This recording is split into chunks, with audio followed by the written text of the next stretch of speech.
Welcome back to the Virtual Firearms Association. I am Frank, and today we're going to be talking about what it's like to be a new firearms owner or shooter. Let's discuss.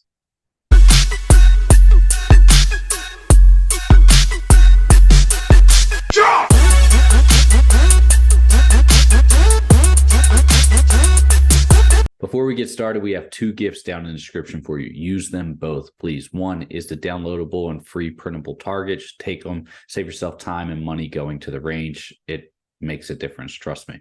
Additionally, if you have some training you want to do and you're saying, hey, I really don't want to, I don't have the time, or maybe I don't have the finances right now to invest hundreds and hundreds of dollars into training, take our free Basic Pistol and Marksmanship course down below. Even if you have experience in firearms and training and shooting, it's still going to help. There's some nice hidden components in there that I think you'll enjoy. Plus, it will give you all the etiquette you need to know if you're first getting into it.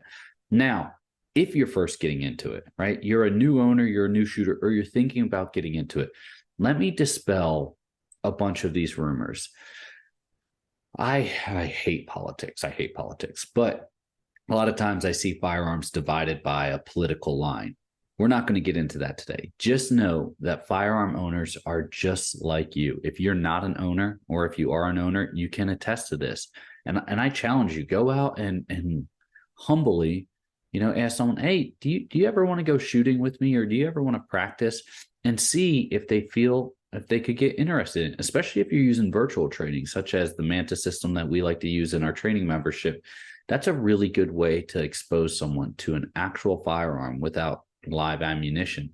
It's a really good way to help foster and grow the community.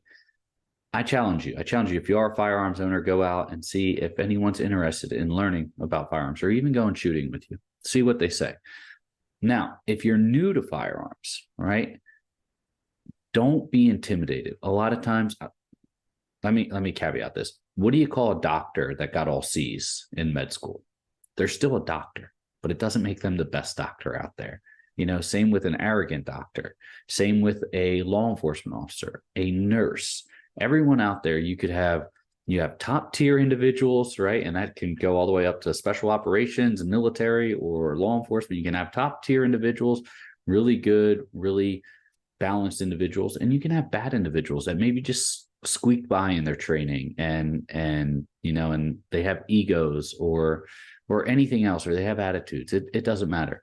What I want to tell you is don't let those people discourage you, because if you ran into a bad doctor, you just wouldn't go back to that doctor. It doesn't mean you would stop going to a doctor, right? No, if you're a parent and you take your child to a new pediatrician and you don't like that pediatrician, it doesn't mean you're not going to take your child to another pediatrician. It just means you're not going to go to that pediatrician. I want you to look at that when it comes to firearms and firearms instruction.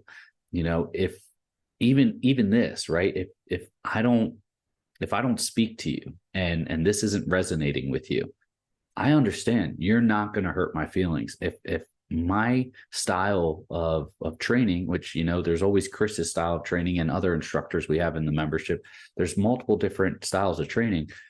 If mine doesn't speak to you, maybe one of our other ones will. And if everything we're doing doesn't speak to you, there's hundreds or thousands of other instructors out there across the country, across the world, that might be able to speak with you. We hope we speak to you. We try to cover the gamut of everyone, which is what we're doing today. So if you are a new shooter or a new firearm owner, or you're thinking about getting into it, listen, you may run into some bad ones, right? You may run into some, when I say bad, maybe they have attitudes, or maybe they think they're, top tier individual. I'm trying to use professional language here, but you all know where I'm going with this, right? You understand what I'm trying to say here. Just move on, right? If they're not for you, they're not for you. Find someone that you can learn from and grow from. And that's what we're trying to do here, especially on today's episode. So if you're a new shooter, don't get discouraged if you run into this. If you walk into a firearm store and you're looking to purchase a new firearm and it's intimidating, and the guy behind the counter is a big burly guy, tattoos, and starts saying, oh, you don't know what you're talking about. This is what you need. Okay. Hey, I don't need you to talk at me. if you're willing to educate me a little bit, I'm willing to take that, as long as you're willing to do it in a good manner. If not, go to another store. Don't give them your patronage. It's foolish to support someone who's not supporting you in the way you want to be supported, right? So now I'm not saying you need to be willing to and open to grow, and you need to be willing to hear stuff, but it doesn't mean that it has to come across in a disrespectful way, right? So you're going to run into that. I want to caveat that right from the beginning. Now, when you find an instructor or you find a group of individuals that you like and that are supportive, you will take this and you will take it beyond a hobby. You'll take it to a hobby, to an enjoyment, but you'll also take it to a personal protection, a public safety aspect.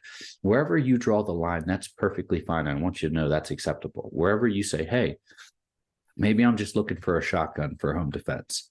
Maybe I just want to be comfortable with firearms just in case I ever come across one. I don't want to be scared of it. That's perfectly acceptable too, right? If you come across a firearm and you need to take control of it for any reason, and you could what if this to death. But if you ever have to take control of a firearm, you want to feel confident saying, hey, even if you're not a fan of firearms, hey, I have control of this firearm. I know how to either render it safe, or I know how to maintain it in a safe manner so that once law enforcement show up, I can give it to them, or whatever you have to do at that point in time. So there's many different ways to learn about firearms. And if you're new to this, don't limit to yourself to, oh, I don't want to be a gun-toting, this and that and everything else that's set up and said between those political lines that I was mentioning before. That's not the case. People who own firearms are just as good and bad as people who don't, right? And it doesn't matter what tool you use to, if someone can use a firearm as a tool to hurt people, someone can use a knife, someone can use a bat, someone can use a bomb. It doesn't matter, right? It is what it is. And they're just tools. They do nothing without human input. Now, you're new to this. Where do you start? Well, one, I already gave you a couple keys to that, which is the downloadable printable targets are gifts for you, and then the free basic pistol marksmanship course. Those are really going to help you get started if you're brand new to this. But additionally, maybe you've already got started. Maybe you did some research a while back. You went out, maybe you bought your first firearm, one or two of them, and then they've just been sitting in the safe, or you haven't touched them since then. And you're thinking to yourself, man, with everything going on in the world, all the conflicts and all the wars, and it's getting bad and it's getting worse. Maybe you're thinking to yourself, hey, maybe I do want to purchase more ammo and maybe practice a little bit more. But then you go to purchase ammo and there's no ammo out there, right? So then what's your answer? And a lot of times when you dive into this right now and you're just saying, oh, it's on the top of my mind. Well, it's on the top of everyone else's mind because of what's going on overseas or what's going on in Israel and all those things. You cannot wait to when something bad happens, even though that's what puts it at the top of your mind. And I understand. I get it, right? I'm not hating on you for that. That's perfectly fine. But if you wait during those times, those are the times that you're going to be having it difficult to do that training, to do that practice, which is, we do a lot of virtual training to mitigate those issues. So that's always a big win. But at the same point in time, you got to get out there and you got to put live rounds down range if you want to actually practice fully with your firearm. We're never taking that away. I say at least go out and do 2 live fire practices and then 2 quals, right? Maybe just download one of our quals off of the membership page and go do a qual and see how you stack up, right? That's always a good avenue to do.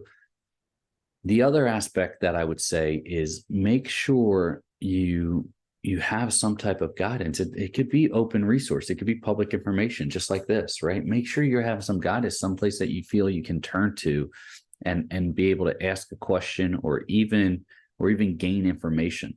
That's the whole purpose of doing this, right? To make it more normalized, to understand that, hey, this is, firearms are part of, 1, the U.S. Constitution, and 2, it's a part of everyday life, not just for public safety. That's a big factor, but sports and collegiate athletes and individuals that possibly could never go to college, going on a college scholarship, and then individuals feeling, if you're if you're a female, it's an equalizer to a bigger, stronger male.